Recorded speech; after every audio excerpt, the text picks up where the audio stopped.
Does Bobby Hesley speak for the black community? You know, that's often something that's been said to me for many years, that I don't speak for the black community, that I don't represent the black community. You know, folks, I have been a lifelong conservative, my entire life. I've never once voted Democrat. First time I ever voted was in the 2000 elections. I voted Bush in 2000, Bush again in 2004, John McCain 2008, Mitt Romney in 2012, Trump in 2016, and Trump again in 2020. I have never voted Democrat a single day in my life. I have always been conservative because I've always been Catholic, I've always been pro-life. I remember all the way back when I was a young adult, when I was 20 years old, when I was working in the Chrysler factory at Warren Truck Assembly Plant on 8 Mile and Mound Road. Shout out to anybody who knows Warren Truck in Warren, in Detroit, in the D, in the Motor City. Back then, I used to preach conservatism, pro-life conservatism to my coworkers while I was on the assembly line building cars, building Dodge Rams and building Dodge Dakotas, some of which I was able to win over to the conservative side. I have some really good black friends that I helped see the evil of liberalism and see the evil of what Democrats have always been about, and how they've always had it in for black people, how they were behind slavery, how they were behind Jim Crow, how they were behind the KKK, how they've been behind abortion, how they've been behind all these welfare policies that have destroyed the black family, that degrade black people, that keep them down, that keep them de-incentivized, that keep them dependent on the handouts of Big Daddy government. I have been shouting out against that my entire life. I'm not some Johnny-come-lately conservative. I'm an OG conservative. The man I am today is the man that I've always been, only more evolved and more convicted and more firm in my conservative beliefs. I've got interviews I could show you going all the way back to 2008, where I was speaking out against then Senator Barack Obama during the 2008 primaries. So what you see is what you get. I am a real conservative, and I have been told terrible things throughout my life by my own people, by the way. I've been called, I've been called a coon. I know that there's lots of black conservatives today, and I admire all of them, who are called coons routinely. I know what their pain is. I know what it feels like to be called a coon, because I was being called a coon back when I was 18, 19 years old. I remember when I was in Detroit public schools, when I was a kid, I used to have people talk about me being a little bit abnormal, me not quite being down for the struggle the way that most black people are supposed to. I actually am down for the struggle, just in a different way. And the fact is, one of the worst things that you can call a black conservative, one of the worst things that you can call anybody is a coon. You know why? Because that's a racist term. Do you know what the origins of the term coon is? Do you know what the etymology of that is? Before you start calling somebody a name, make sure you research where that name comes from. The word coon, the name coon, is a pejorative that dates back to around the mid-1700s. And it was used to call black performers during minstrel shows. People that would put on blackface, they were called coons. It was all about blackface parodies, where you had these racist white performers who would put on blackface, and they would have exaggerated features. They would have these big fat red lips. They would have these big bugged out eyes, and they would paint their face black to where they would resemble a raccoon. If you look at what a raccoon looks like, they would be so disparaging towards how us black people look that they would go out of their way to paint themselves to look as ugly as possible, because that's how they believed that us black people looked, and they would make it look like a raccoon. Just look up that image. So whenever you call a black person a coon, you're using an ancient racist pejorative that Jim Crow whites, Jim Crow racists of the South used to call us black people. So think next time before you say that. Wheel about and turn about and do just so. Every time I wheel about I jump Jim Crow. Another thing I've been called a lot is a Sambo, which is a cousin pejorative of the name coon. A Sambo is basically a subservient black. It's very similar to what an Uncle Tom is from Harriet Beecher Stowe's novel back in the day. That phrase Uncle Tom has gained recent resurgence because of an awesome documentary that was produced by Larry Elder that stars these awesome black conservatives who I stand in admiration of. Brandon Tatum. Shout out to you, B. Tatum. Go follow The Officer Tatum on YouTube. Okay, it featured Candace Owens. It featured Larry Elder. It featured, I think Derek Gradinago was in it. Just these awesome black conservatives who I admire deeply. And I gotta say, I never thought I would live to see the day.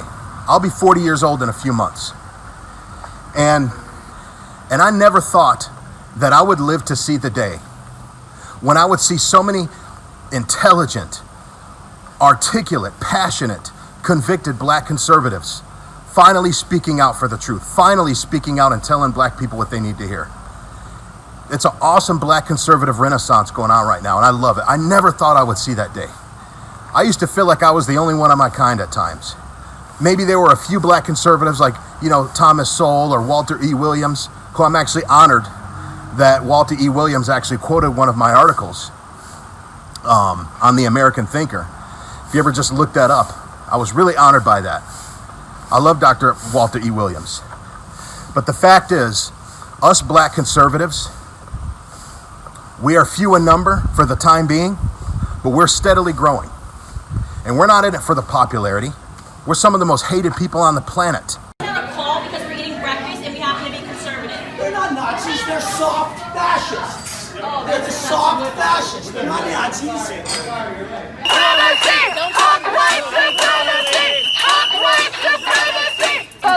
singing out of order.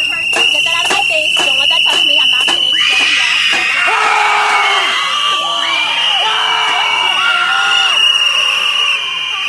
Wow, that's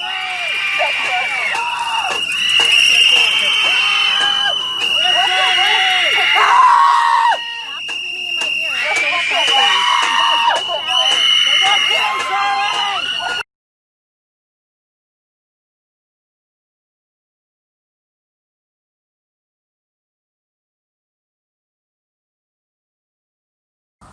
You should see some of these DMs I get. You should see some of the things that people say to me. I've had other people tell me that I'm tearing down my own community. I've been hearing that for many, many years. Even recently, I've had people tell me that I'm tearing down my own community by saying some of the things that I'm saying. But the fact of the matter is this: I'm not the one who's burning Minneapolis down to the ground. I'm not the one who's down in Atlanta burning down a Wendy's where a man was shot by the cops because he beat them up and tried to take their taser and shoot them with it. I'm not the one burning down Wendy's. I'm not the one hollowing out inner cities and rioting and looting and shooting off-duty retired officers over TVs like Dr. David Dorn, Officer David Dorn. Those are the people tearing down their communities. I'm trying to build up my community. But sometimes when you want to build up a community, sometimes when you want to get a good thing started, you have to start by talking about the bad things. It's like St. Augustine once said in his commentary on the Gospel of John, where he said that the beginning of every good work is the confession of a bad work. Sometimes you have to talk about controversial, uncomfortable, offensive things in order to shine light so that we can start. It's like the old 12 steps principle. First, you have to admit that there's a problem, right? And I'm admitting that there's a problem with my community. I'm doing it out of love, not from a place of judgment or out of criticism, but from a place of love and a place of passion, and from a place of wanting what's best for my people. It's the same way a parent would treat a child that's not doing as well in school as they should be doing. Are they going to coddle them and tickle their ears and tell them what they want to hear and tell them you could be anything you put your mind to? Oh, you got a F minus, those terrible racist teachers, how dare them? They must be discriminating against you. No. If you truly care about your child, you're going to push them. You're going to tell them that they're doing wrong, that they need to shape up, that they need to start doing better, because nothing good comes easy. So I agree with you that I do not speak for the black community. I speak for myself. But in speaking for myself, rather than speaking for the black community, I'm speaking to the black community. That's who my message is. And unfortunately, the only people who seem to agree with it, other than the tiny portion of blacks who like to engage in critical thinking and question the narratives that they've been taught their whole lives, that they learned in school, that they learned in college, that they learned from their own communities, that they learned from the media, that they learned from culture. I hate to say, but what they even learned from church. The black church has been overrun with liberalism and feminism. It's a matriarchal institution. It's a matriarchal society. The black community as a whole is a matriarchal society. Why? Because the black community is ruled primarily by the single mother. This is why Black Lives Matter is so intent on breaking up the black nuclear family. If you look at their About Us mission statement, they make no mention of the father. It's all about the comfort of mothers, the comfort of the children, and the village. They don't want fathers to have anything to do with it. Why? Because they're feminists. And like all feminists, they hate the patriarchy. They hate the idea of a strong man who's in the home that has the authority. That's where that term nuclear family comes from. Not nuclear in the sense of missiles or a nuclear reaction. Nuclear comes from the word nucleus. What is the nucleus? The nucleus is the center of something around which everything else is built. And the family is supposed to be built upon the nucleus of the father's strength and the father's protection, but most of all, the father's authority. Because it's in a father's authority that you learn how to be a man and even how to be a woman, which is a topic for a whole nother video. But the fact is, I speak to the black community. And sometimes, well, I wouldn't say sometimes, most of the time, I am not welcome. For my entire life, I've been the odd man out with my community. And it's only gotten worse as I get older. It's only gotten worse as society becomes more liberal and moves more to the left. And as the power and the influence of the media grows, and if groups like Black Lives Matter and Antifa grow. It reminds me of what Jesus said in Luke 4, chapter 24, where he said that a prophet is never truly welcome in his home country. And I'm not saying I'm this holy, holier than thou righteous prophet that's all holy and up in the clouds. But essentially what a prophet is someone who has a message from God, someone who actually cares about serving God, that has to deliver a very difficult message to the people to which he's sent to deliver that message. And oftentimes it's his own people. And Jesus oftentimes, was saddened by that. In Matthew 23, where he said, he cried out to Jerusalem and said that you stoned your own prophets. God sent you the prophets and you killed them all. You stoned them all.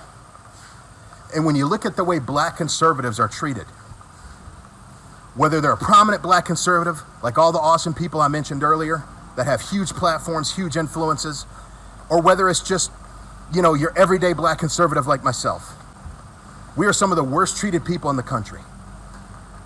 And unfortunately, we're often accused of pandering to whites. Because one thing I've noticed for years is whenever I post hard truths about the black community on my Facebook wall, the only people who like it or who receive it well are whites. And people accuse, that's because those whites are racist and they love to see a black guy tearing down his own people. That's not at all the case. Most white people are good people who love black people. The racist whites are the ones that believe in these degrading handouts and these degrading reparations. That's who the racist whites are. The people that believe in this soft bigotry of low expectations.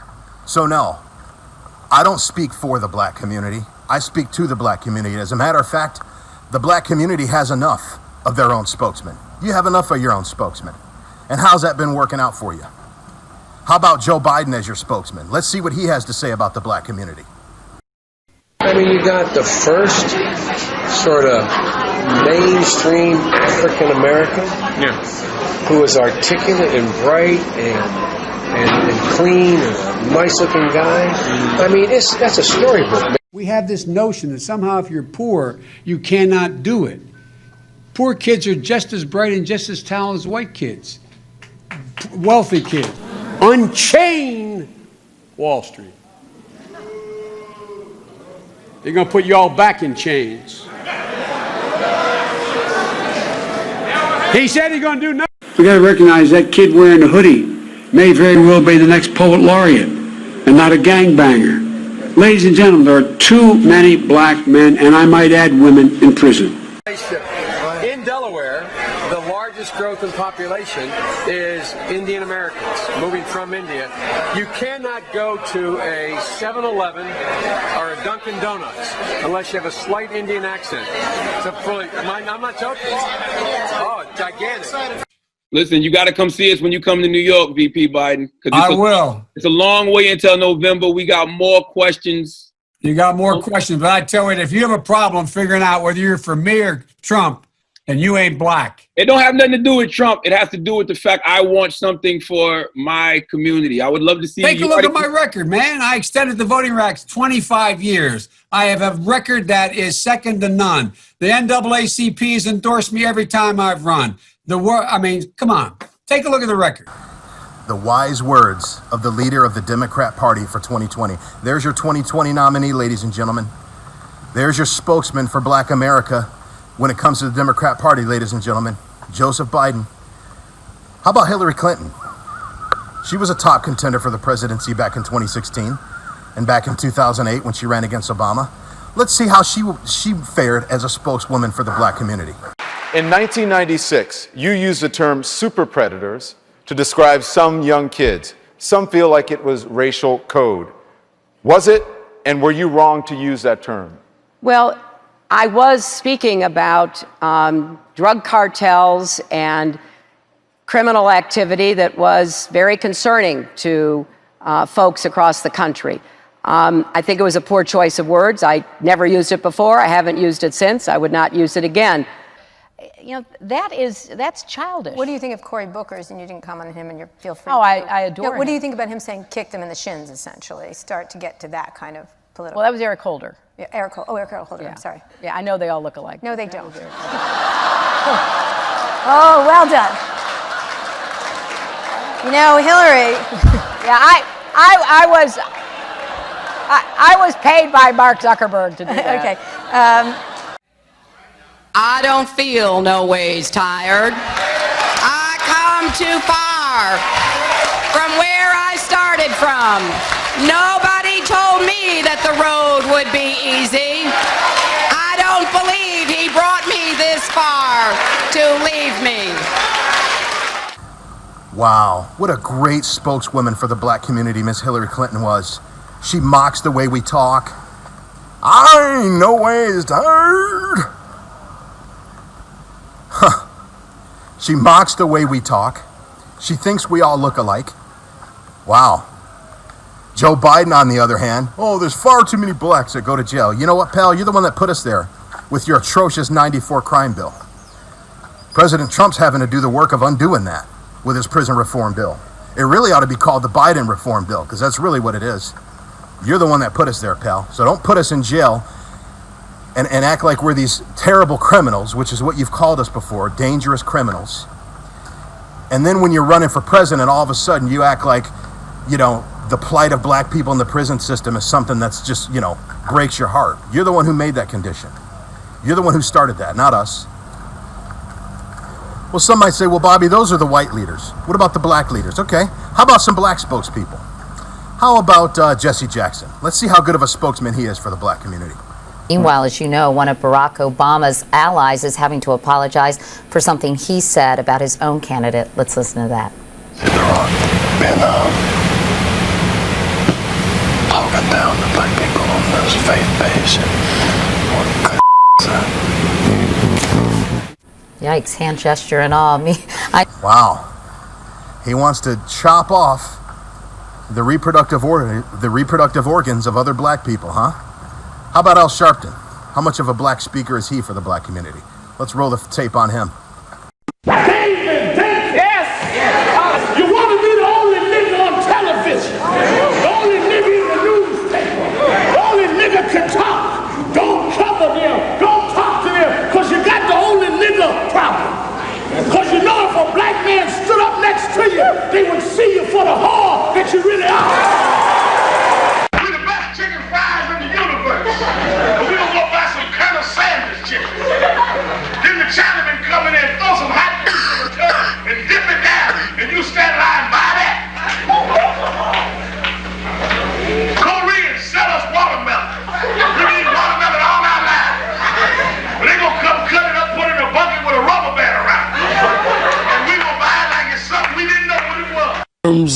White interloper, I said I was wrong. Cracker, though I think cracker is a certain personification of a certain type of person down south, just like redneck. I mean, you know, some people misinterpret cracker meaning all whites is not true, but the confusion means you shouldn't use it. I mean, sometimes being flippant, you say things you shouldn't say because it gets in the way of your message and people don't really understand what you're saying. White folks was in the cave when we had built empires. We learned to admire them, but they knew to admire us. We built pyramids before Donald Trump ever knew what architecture was. We taught philosophy and astrology and mathematics before Socrates and them Greek homos ever got around. So are you starting to get my point, folks? I'm not a spokesman for the black community. I'm a spokesman for Bobby Hesley. I'm a spokesman for Jesus Christ. That's who I'm a spokesman for. All I care about is serving and pleasing him, giving the message that he wants me to give. So sound off in the comments below. You think I'm a coon? You think I'm an Uncle Tom? You think I'm a Sambo? You think I'm a sellout? You think I'm a house Negro? Let me know in the comments.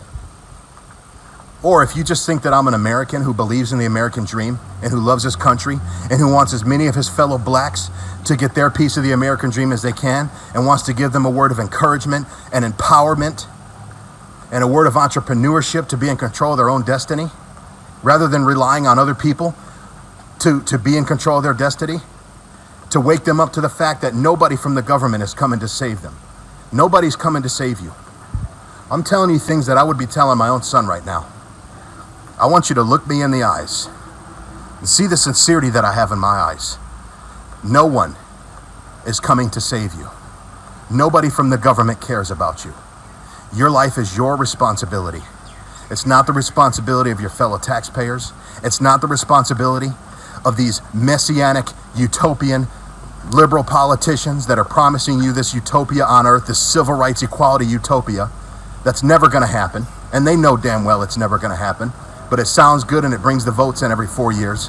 It brings in all the campaign contributions. It brings in all the airtime that they get on all these different news networks, and they can get their name out there and they can be on TV and they could be famous. Oh, it definitely helps with that. But I can guarantee you this. I want you to mark my words. When November 2nd comes and goes, we ain't going to be hearing about all this Black Lives Matter stuff. We ain't going to be hearing about all this stuff that everybody's up in arms against right now. All that stuff's going to go away. All these narratives are going to go away. These narratives of us being hunted down, all this systemic racism narratives, all these police brutality, all this white on black cops, all this stuff is going to go into a little drawer for the next 4 years. And when the next 4 years come out, when 2024 rolls around, they're going to pull it out of that drawer and they're going to wash, rinse, and repeat. And a bunch of people are going to fall for it all over again, just like they do every 4 years. But if it's up to people like myself, if it's up to all these other awesome black conservatives that are catching hate on a daily basis, then maybe we can turn the tide of that. Maybe we can reduce that. We may not be able to get through to everybody, but maybe we can get through to just enough people to where they unplug themselves from that matrix and they start taking control of their own lives and they become happy, prosperous, productive Americans. So thanks for tuning in, folks. This is going to be my last video from Thailand. I want to thank everybody for their patronage. Be sure to check out the Bobby Hesley Show. I will be making an announcement very soon about that and rolling it out, where I'm going to talk about issues on a much broader scale, not just race, not just all these other things, even though that's what everybody's talking about right now. I'm going to be talking about issues that encompass all of our lives, and you're going to love it. And I look forward to delivering you top quality content. So God bless America, and I will see you on the next video. Take care.